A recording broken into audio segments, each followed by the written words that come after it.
Geceler seni ya da senli görmedim seni olana nelli bakışlan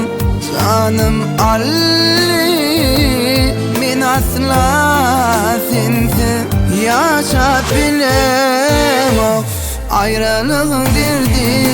ağırdır ölümden beter ayrılık başımda yarım neçe gün yatar yalnız koyup gitmeyi istedim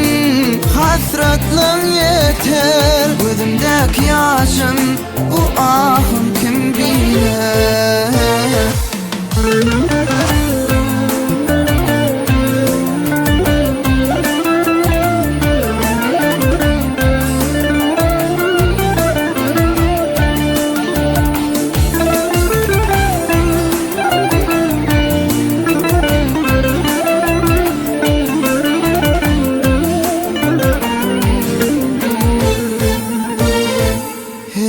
basınca eydini eydla süydüm seni men can bilin asmanı qarab ürkün men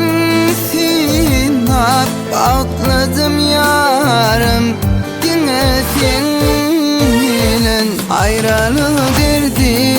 ağırdır ölümden beter ayrılık başımda yarım neçe gün yatar yalnız koyup gitmeyi istedim hasretlin yeter gözümdeki yaşım bu ahım kim bilir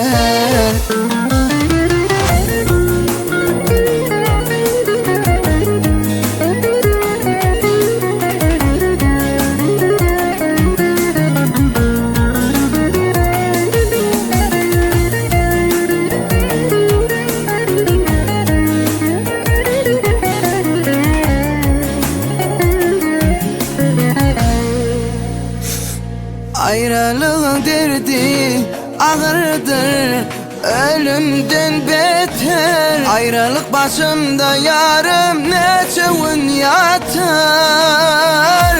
yalnız koyup gitmeyi istedim hasretlin yeter gözümdeki yaşım bu ahım